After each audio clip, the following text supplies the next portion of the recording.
Blazer fans, welcome to episode number 33 of the Blazer Victory Podcast. This is your co-host, John Duncan, and I'm joined as always by my co-host, Steve Irvine. And guys, the basketball season has been brought to an end as UAB ends the season at 22-7 overall and 13-5 in Conference USA play. And Steve, buddy, overall, I think you'd agree with me, but I feel like this year was a pretty successful year for Andy Kennedy's first year coaching the Blazers. Oh, I think it definitely was. When you put in, everything that they had to go through, and everybody in, college athletics, or everybody, just everybody's had to go through. I think 22 wins. Just went through some tough times, offensively especially, and were able to kind of work their way through it and find ways to win. To me, that was what the best thing about what they did this year was they had to find ways. It wasn't nothing came easy now, and right. I would have to call it a success. And I don't think that you're settling for mediocrity by saying that. I just think it's a different time and a different year, and you have to. I think you have to put it down as a successful year, and so they got to build off of it, obviously. And we're sitting there next year, and you're not in the tournament. Then hey, maybe we'll have a different conversation. But Right. I think right now, I would call it a successful year for everything they had to go through. Yes. Well, let's go ahead and recap what happened in Frisco, Texas at Hoops at the Star.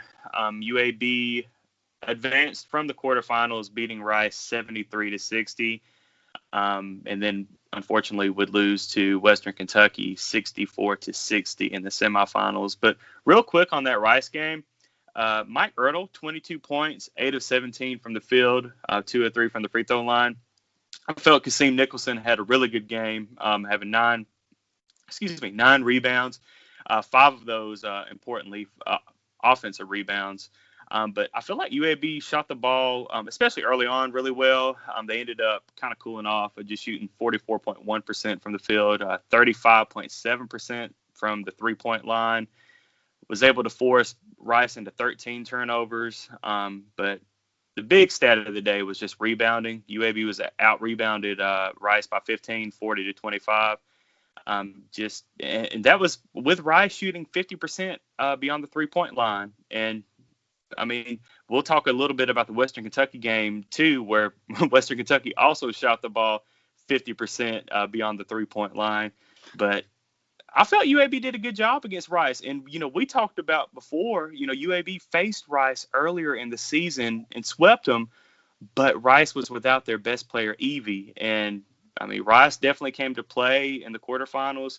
I remember I texted you before the game, and I thought we were going to smoke them pretty easily because they had already played a couple of days in a row. And I said, well, Rice is going to come in tired. But, man, Rice came in, played hard, but UAB was able to get the victory in the quarterfinals 73-60.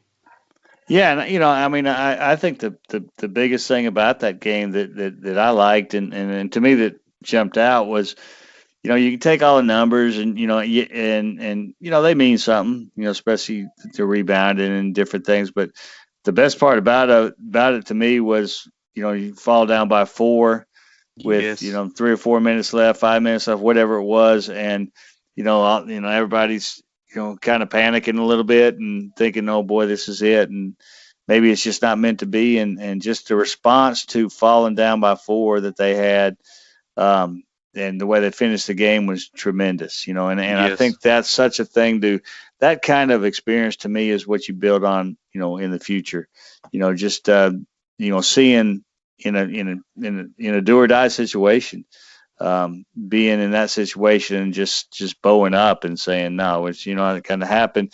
And they did it on the defensive end. It finished on, 13-2 run or whatever it was. I don't remember the exact numbers, but, to me, that was something that you build on in the future. You point back to in the future, when things are going bad and the team makes a run on you and like Rice did at that point, because UAB was in control the whole way, Right. and just kind of coasting in a way, just thinking like, okay, well this thing's not going to be necessarily pretty, but you're going to win, comfortably, and then all of a sudden you're like, oh man, we're down 4, and they're hot, and today we're just to turn that switch and play defense and shut them down and hit some key shots. I just thought that was tremendous. That was a tremendous way to end that game and tremendous way to build toward, learn for the future. Definitely. And just beating the same team 3 times in the season. I mean, it's hard enough to, we talked about during the season to play those back-to-back games and get a sweep. But to play the same team in the tournament who's already faced you a couple of times and to win by double digits, that's just huge. And that was great to see UAB get that win and advance to the semifinals of the Conference USA tournament. But unfortunately, it was the Bassey show, the Charles Bassey show, in the semifinals, where Bassey went off for 22 points against the Blazers and shot 9 of 12 from the field, 2 of 2 from the free throw line.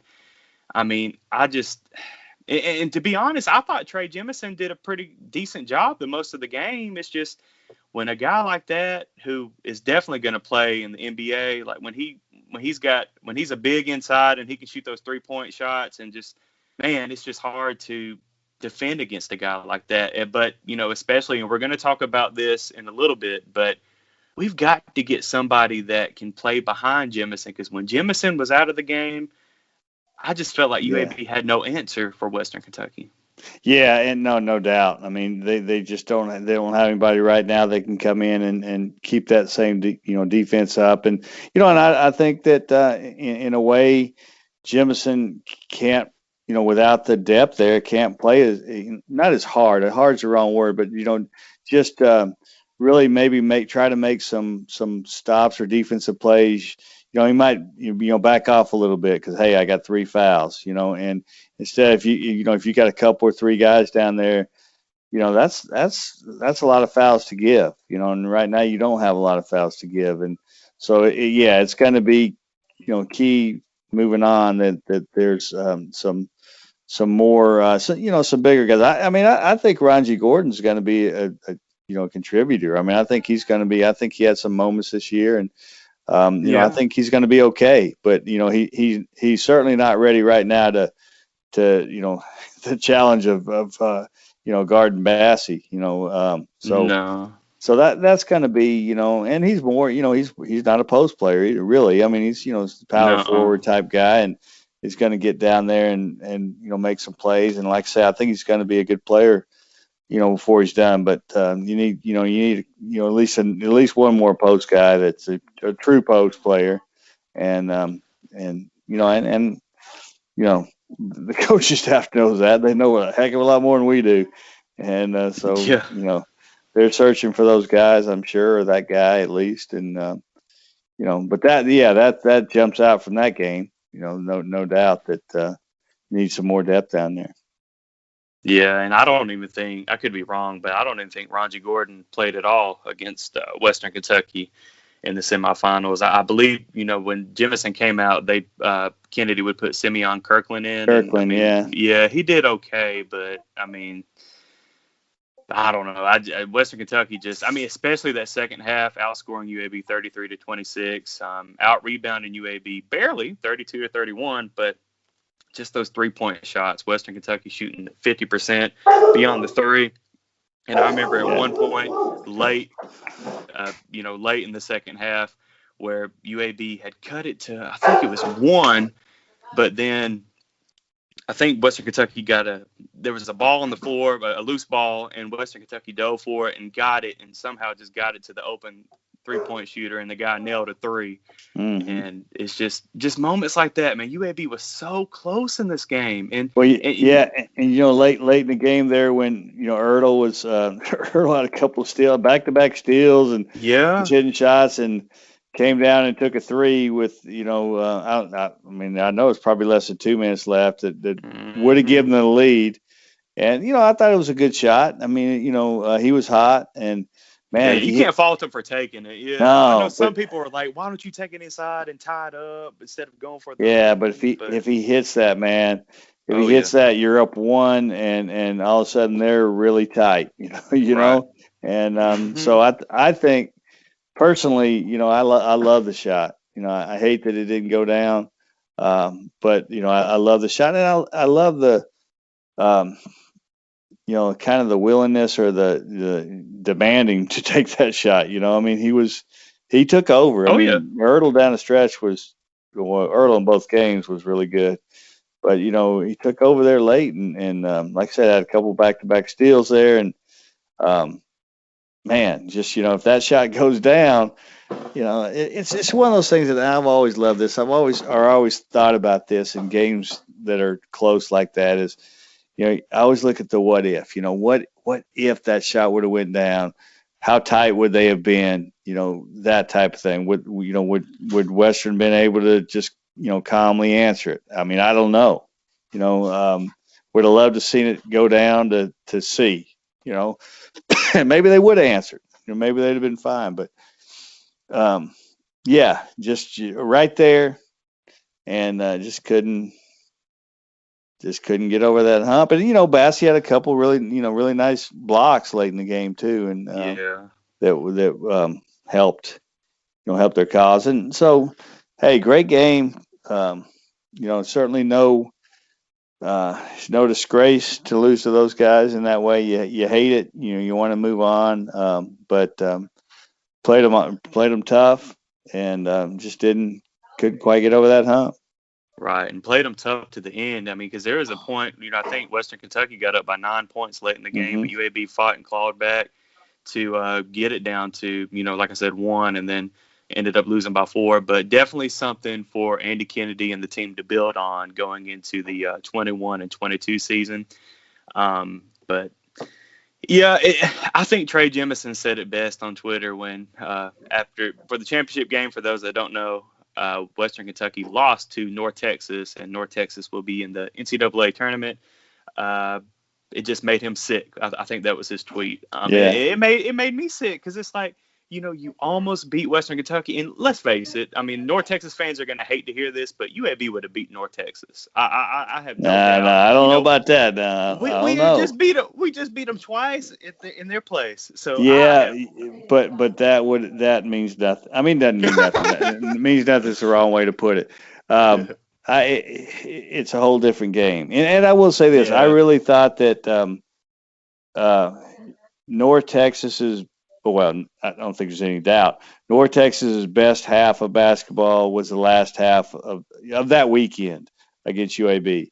Yeah. Was the last half. I thought they played really well defensively in the second half of the Saturday game.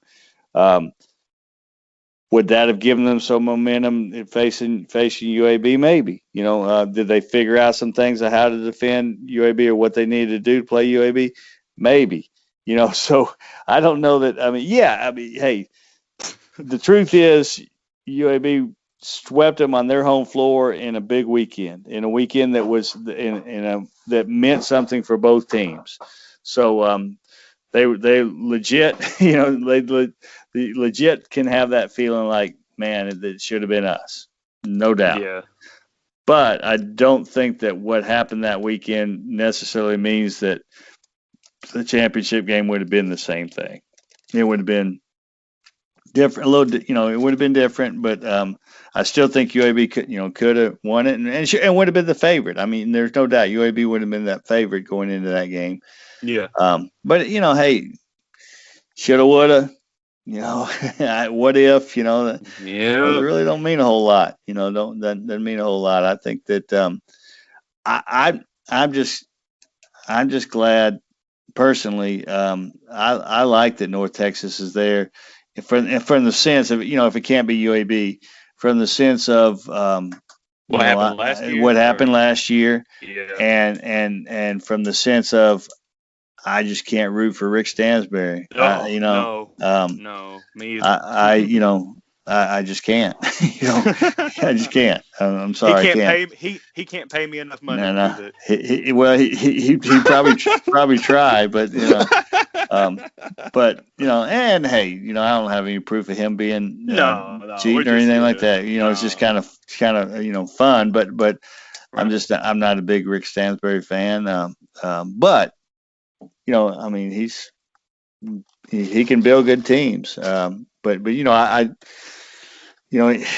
get to this spot, and I thought I didn't watch all of the championship game, but I watched a good piece of it, and I thought McCaslin was a better game coach during that Yeah. game, and so but again, I like to see for North Texas that from what happened to them last year, and it's a lot of the same guys, most of the same guys, and Right. so that's good. Now I really hope they go win a game or two for the conference's sake. Yeah. But I don't Yeah, I think they necessarily got per.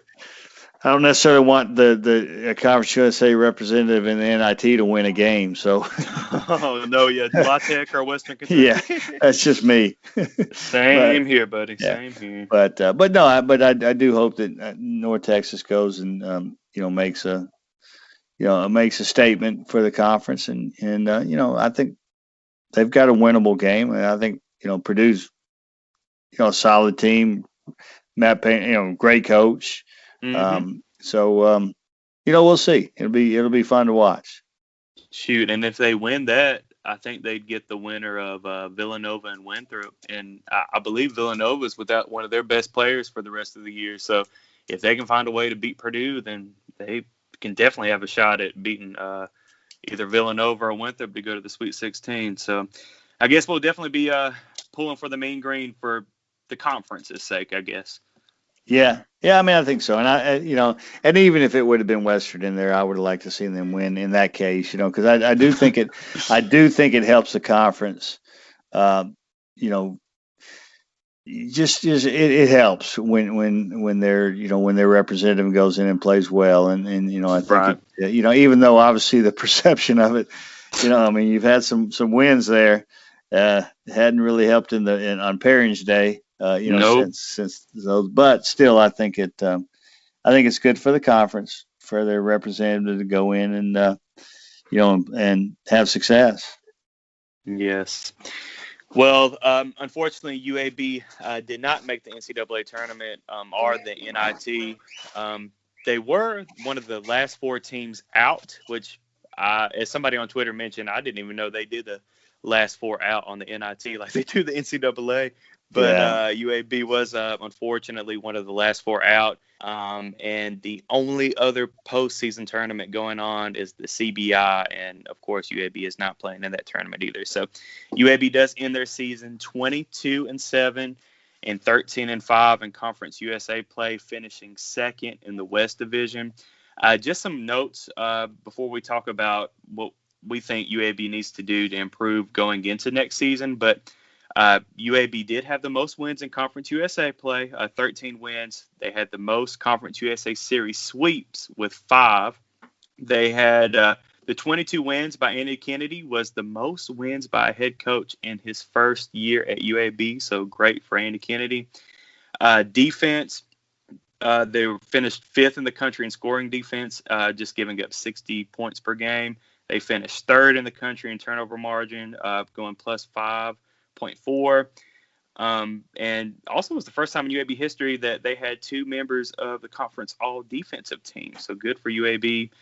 And just a great defensive effort all year. And, we've said it throughout this whole season that was how UAB was going to win ball games, is just playing great defense and scoring off of turnovers.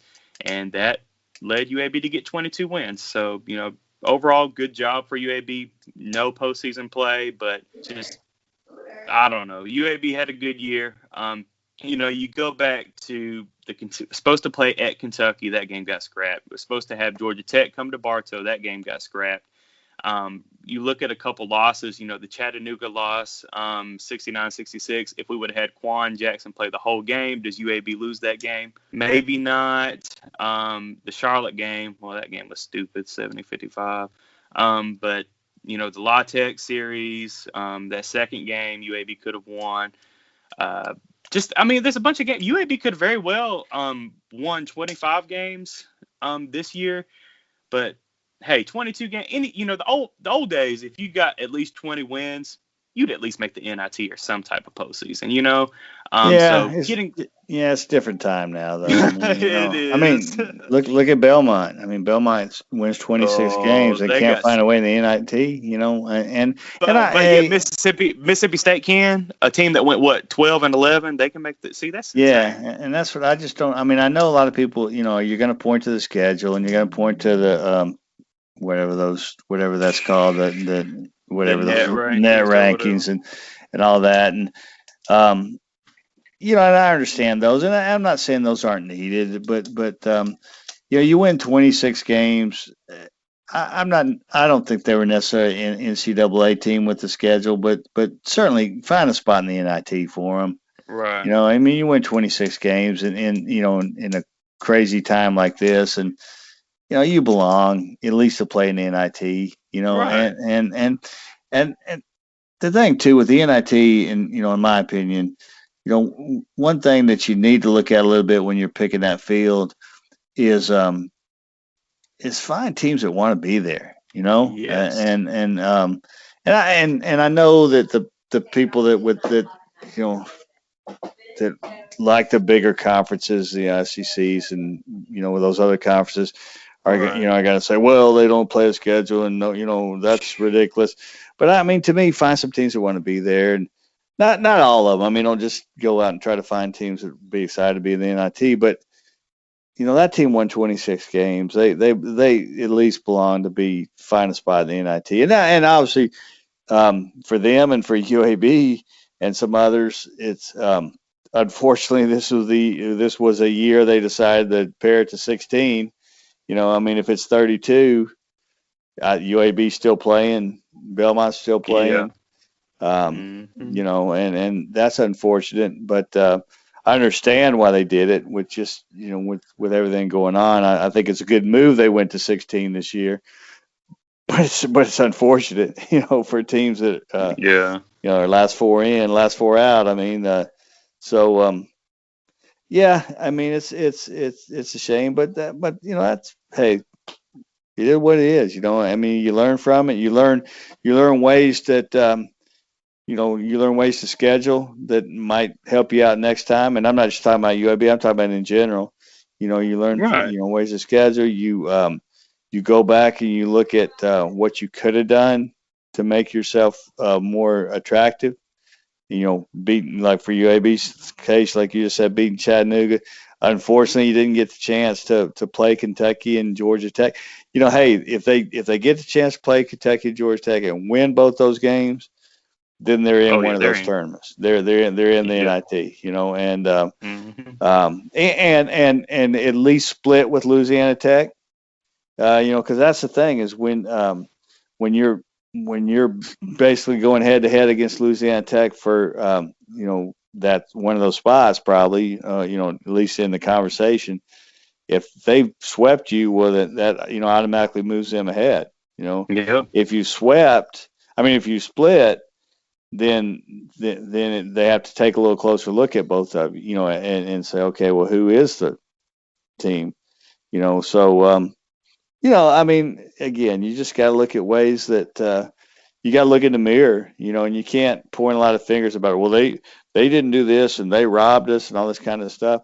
You got to look at it I'm talking about as a program, Right. and again, I'm not talking about just UAB. I'm just talking as a program in general. You got to look in the mirror and go, okay, what could we have done? Not Agreed. not not hey, they robbed us and boy, this is what could we have done? And kind of learn from it in that way. Right. And I mean too, and, you've hit on it too. Scheduling was hard. It was kind of out of UAB's hands this year, especially getting that Kentucky game and Georgia Tech game axed. But I mean, it was hard to especially for teams like UAB, it was hard to schedule this year. With COVID and Yeah. everything. So hopefully, well, should come next season, it should be back to normal, hopefully. So hopefully we'll be able to have a normal schedule. And I've even heard rumblings that UAB might be playing West Virginia in Birmingham, which would be super awesome. Again, nothing confirmed, but just some rumors. That would be great because Kennedy and Bob Huggins, they go back. So Mm-hmm. so that Yeah. would be great to be able to get West Virginia in town. And I do know that they've talked with Georgia Tech about maybe in the next couple of years of trying to get that game rescheduled. So I think Kennedy and Mark Ingram, I think those guys are making the effort to try to schedule better games for the upcoming years. So I think Yeah. UAB is going to move in the right direction on that. Now, I really don't know what scheduling teams like Rust College does for you other than get the rust off of you. But, I mean, hey, just got to play better games. But that's the life of a mid-major, man. And I hate using that term mid-major. Yeah, let me take that back. For Conference USA teams, nobody really wants to come play you at your place. These big schools want you to come up there and play them. So, I mean, it's hard, but hopefully, Kennedy can use his connections, that he made with the SEC network or, with past coaches. I'm trying to get some, teams to do a 1-for-1 or whatever and come to Bartow. So hopefully we'll see that in the next couple of years. Well, and I think it's also going to help to have the BJCC Yes. redone and nice, because I think you can get some of those teams to come play. And yeah, you don't get to play in Bartow necessarily, but you're going to be able to get some teams to come in and play there, especially on years when there's an NCAA tournament, regional there. Yeah. People might want to say, hey, we'll come play you just in case we go there in the regional. If you'll play us at the BJCC. And so I think that's going to help, in the future going forward. I think that'll help maybe get some teams to come in and play you, and especially if you can be, creative and setting up some sort of tournament or, at least a doubleheader where they're part of a marquee type of thing, and So I mean, I think there's ways, and I think that's a great thing about having Andy Kennedy at the head. I mean, he's I'm sure he's got a lot of friends in the coaching business that he can talk to about coming and helping, not helping out necessarily, but just playing them, and so Right. it's going to be exciting to see where it goes in the future. And I think you're absolutely right. I just think that it was such a weird year scheduling, a hard year to schedule that they. He put together a schedule he could, and I don't think it's a schedule he wanted necessarily. I mean, I think he wanted to challenge his team more, Right. but you couldn't. I mean, you got what you could get, and had the unfortunate Georgia Tech thing that was just I mean, that's challenging your team right there, and just Right. unfortunately got couldn't play that game. So and thought you were going to right down to the day before, Yeah. So moving forward, again, I think that you're going to see a lot more challenging. He will challenge his team more. Yes, and real quick, Steve, going back to where you were mentioning, playing at the BJCC and having like maybe a doubleheader or a small mini tournament. Imagine this, Bruce Pearl's obviously had success at Auburn so far. Nate Oates is doing a heck of a job right now with Alabama. UAB Andy Kennedy moving in the right direction. Imagine if we can have Alabama, Auburn, UAB, and Samford or somebody else, a Troy. I don't care. Imagine if we had those four teams come in and play like a small tournament at the BJCC. Imagine ticket sales and just imagine the interest statewide. Because with Auburn doing, making the Final Four a couple years ago, Alabama should go on a good run in the tournament, and UAB moving in the right direction. Basketball in the state of Alabama as a whole is moving in the right direction, and I just think that would be awesome if they could somehow figure it out to the logistics and everything of making that happen. I think that would be awesome. Yeah, I mean, I agree that it would be, and I think it would be great. But you know what? Just as awesome to me would be, UAB getting to play West Virginia and maybe Yes. Kentucky and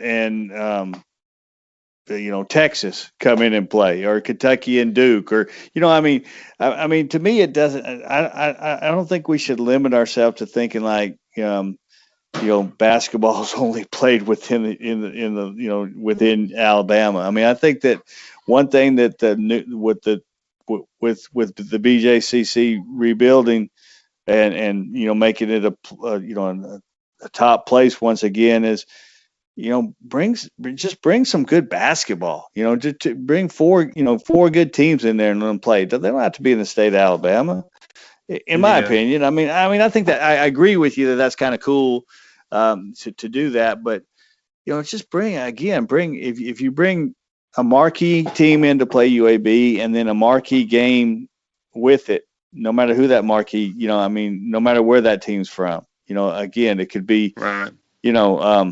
whatever, two really good teams. To me, that's is exciting as Yeah.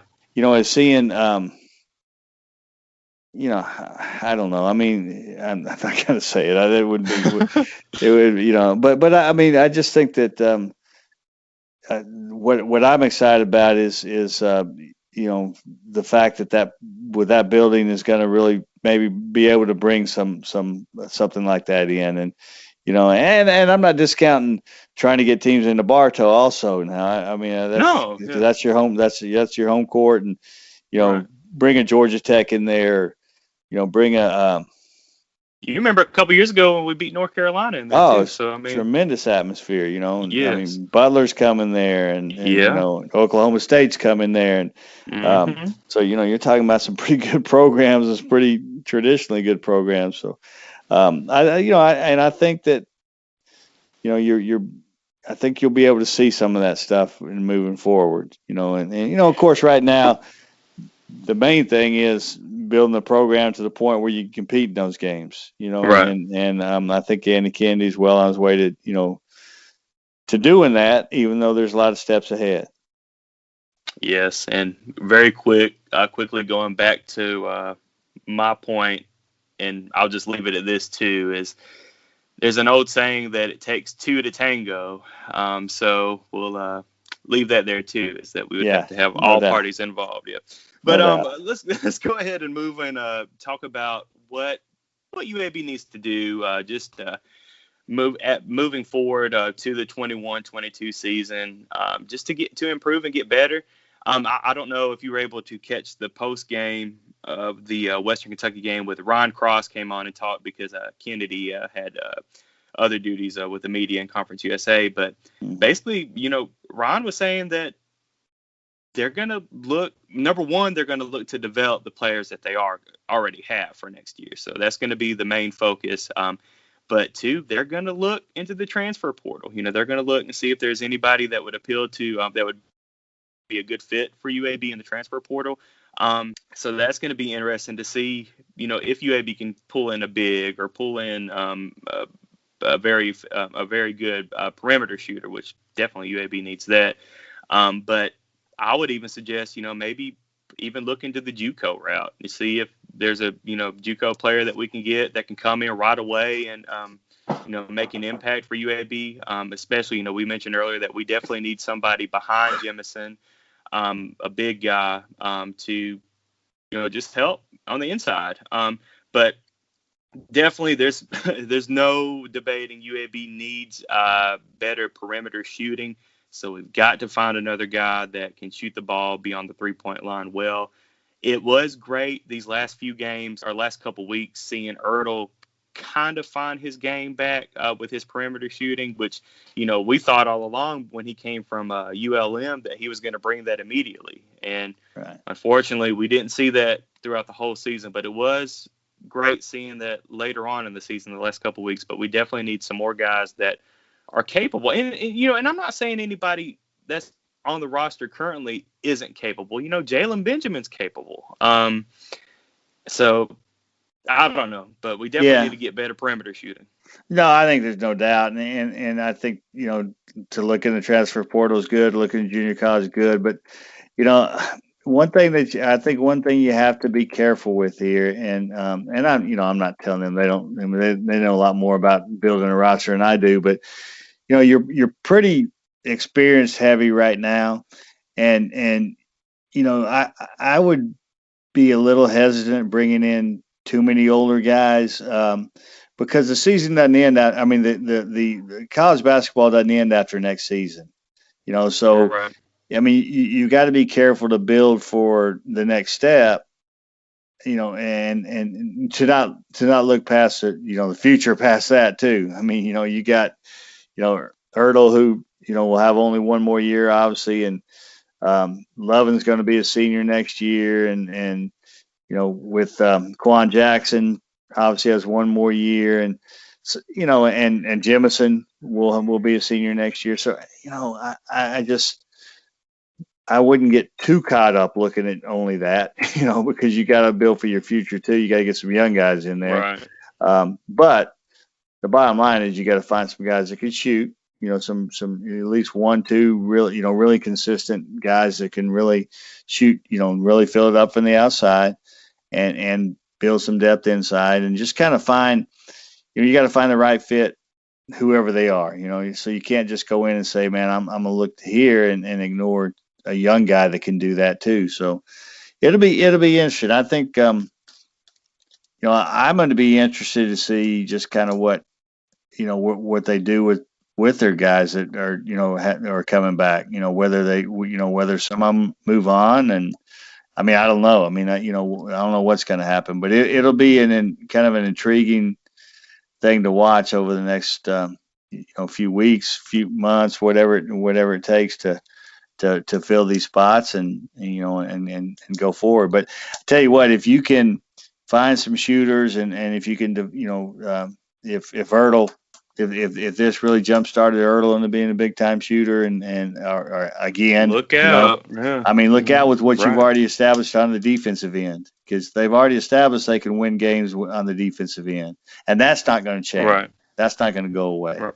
And I don't see Andy Kennedy and that staff bringing in players that can't help them play defense. I mean, they're going to look for shooters, but they're also going to look for guys that can help you win games with defense. So it's gonna be fun to watch. I mean, and again, see who leaves, or for whether it's on their own accord, or whether the coaching staff feels like they want to take another direction. And um, it's not going to be boring, watching. I mean, we're not going to No. sit here.